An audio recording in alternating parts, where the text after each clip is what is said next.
videoda logo düzəldəcəyik. Amma görək ki, bu ChatGPT logomuzu istədiyimiz kimi bizə verəcək. AI dizaynerlər işini əlindən alırmı kimi sualların cavabını tapacağıq. Bu sualı heç kimə verməyəcəksiniz. Çünki mən bu sualdan bezmişəm. Həqiqətən də AI dizaynerlərin işini əlindən alacaq ya yox? Gəlin baxaq. Yazaq. Ağlımda logo ideyası var. Bu logo travel logosu olacaq. Deməli, ümumi rəng sistemi. Bu arada orfoqrafik səhvlərə yol verirəm. Yaxud yox da ağıl çıçı yazın vergi zat qoyun. Mənlik deyil qardaş elə yazmaqlar. Rəng sistemi qara və gecə mavisi gradient olacaq. Logomuz çox detallı olmasın. Şirkətin adı More Travel'dır. Yəni daha çox səyahətdir. Şirkətin adını daha çox səyahət qoyaq. Tam dəqiq loqonu çıxartmaq üçün. Logo çap işləri üçün ideal olsun. Çünki çap etdiyimiz zaman detallar itməsin. Bu logo sticker, banner, kart, vizit, website, yəni animasiya üçün ideal olması, animasiya üçün uyğun olsun. Uşaqlar, deməli əlimizdəki prompt budur. İndi gəlin enter-ə basaq görək bu bizə nə verir.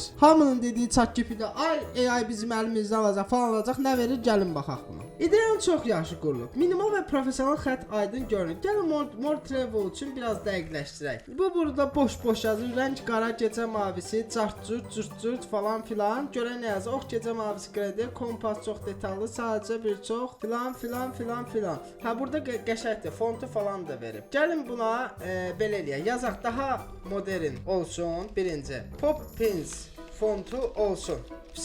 Sən bunu şəkil kimi yarat, baxım. Deməli uşaqlar, logomuzu şəkil kimi yaradırıq və logo orada hal-hazırda düzəlir. Ümumiyyətlə logo düzəldən vaxtı heç vaxt detallı logo düzəltmək düzgün olmaz. Çalışın ki, sadə logolar düzəldin qardaş. Sadə logo sən düzəlt ki, insanların beynində daha rahat qalsın. Çünki yəni qısaca yəni easy götürək də Apple dişlənmiş almadır. Dişlənmiş alma görəndə hamı Apple deyir. Realistik almada belə dişlək görəndə, qıraqda görəndə qoyulub da belə. Ona Apple deyir. Ona görə sən elə bir logo düzəltməsən ki, bu logo yadda qalsın. Oradan şəlalə, buradan nə bilim uşaq qaçır, oradan nə bilim maşın bir-birinə vurur. İndi gəlin bu ChatGPT-nin bizə verdiyi logolara baxaq. More travel ümumiyyətlə nədir? More, yəni ki, o deməkdir ki, daha çox səyahət. Tamam. M hərfini bizə bura yazır. Yəni biz travel eləyirik də, başa düşdünüz? Travel adətən uçuş olur. Amma bu bizə yol xəttləri çəkib belə. Ona görə mən düşünürəm ki, həmdəki loqonun bax qıraqlarını görürsüz. Əlbəttə ki, ChatGPT bizə premium bir loqo, gözəl bir loqo, modern bir loqo verməyəcək. Ona görə də yadınızdan çıxardın bunları ki, ChatGPT AI dizaynerlərin işlərini əlindən alacaq ya yox. İndi hamısını bir başa salacağım sizə qardaş. Diqqətlə baxın, videonu keçməyin. Gəlin yazı hissəsinə baxaq uşaqlar. Loqolarda heç vaxt belə deyək də,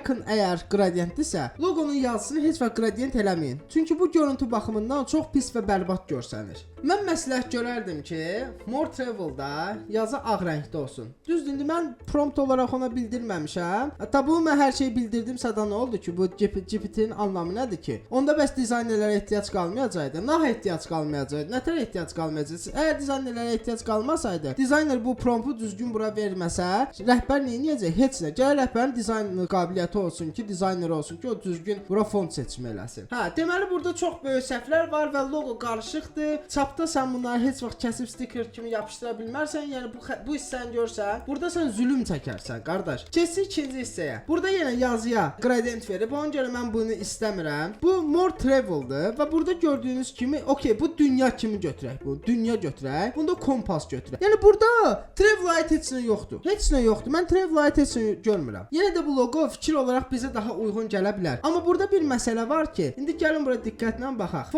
Loqonun ümumiyyətlə iconun kənarları dairəvidir. Bax görürsən? Amma yazının kənarları isə itidir. Düzdür, mən o məndən soruşdu hansı fontu seç və ona Poppins dedim. Okey, mənə belə bir font yaza bilər. Amma ki, bu GPT-dirsə, siz buna ən bomba loqo düzəldən deyirsinizsə, yəni bu avtomatik düşünməlidir ki, loqonun kənarları döküntülüsə belə də, itidirsə, bunun kənarları da avtomatik iti olmalıdır. Onda da loqo çox iyrənc görsənəcək. Üstə gəl. Bu təyyarə işarəti ümumiyyətlə çox uyğunsuzdur uşaqlar. Sıradan yəni ki, belə deyək də travel loqosuna oxşayır və heç bir yaradıcılığı yoxdur. Amma indi isə mən öz düzəltdiyim loqonu sizə göstərəcəm. İndi mən bu loqonu sizə açıq şəkildə başa salacağam. Deməli, burada ilk öncə icondan başlayaq. Onsuz da bizim mövzumuz zaten icondur. Siz loqonun fontu gördünüzsə, iconumuz budur. Gözəl şəkildə görsənir. Düzdür, qəşəng bir nəticə verib bizə. Deməli, bu həm təyyarədir. Düzdürmü? Təyyarə uçur. Samolyota oxşuyur. Quşdur, samolyotdur, hər nəsə uçur bu havada. Düzdür? Daha sonra bax təyyarə traveldır. Təyyarəmiz burdadır. Düzdür? Sonra şimal, cənub, bu şərqdir. Misal üçün bu da qərbdir deyək. Düzdürmü? Şimal, cənub, şərq, qərb. Burada da mor sözünü açıqlayıram artıq mən. Mor, yəni dünyanın hər tərəfinə travel olur da mor. Daha çox səyahət. Gördünüz? Bax burada da bir məntiq var. İkinci isə bu xətlər nədir? Bu xətlər həm təyyarənin qanadlarıdır, həm də ki kompas var. Ha, bax görürsüz kompasın bu xətlərini. Həm də ki kompasın bu xətləridir. Aykanın görünüşünə uyğun biz font yerləşdirdik bura. Baxın burada hamısı yerindədir. Baxın görürsüz? Bax V-nin bu hissəsini görürsən? Bax V-nin bu hissəsini. Aykanın da bu hissəsi eynidir. Bax burada kəskinliyi görsən? Bax kəskinlik var içində. Bax bunun çölündə də kəskinlik var. Yəni mövzu budur ki, ChatGPT dizaynerlərin işlərini heç vaxt əlindən almayacaq. Və heç bir şirkət rəhbəri də gedib dizaynerliyi öyrənib düzgün promptla düzgün loqo heç vaxt düzəltməyəcək. Bunu yaddan çıxardın. ChatGPT ancaq sizə loqo ideyasında yeni bir fikirdə dəstək ola bilər. Ona görə bunu heç vaxt yaddan çıxartmayın. Loqonu ChatGPT düzəldə bilər, amma son nöqtəni həmişə dizayner qoyur. Məni izlədiyiniz üçün təşəkkürlərimi bildirirəm. Əgər bu təzəki videoların davamı gəlməsi istəyirsinizsə, yorum atıb kanala abunə olmağı unutmayın. Özünüzə yaxşı baxın. Sağ olun.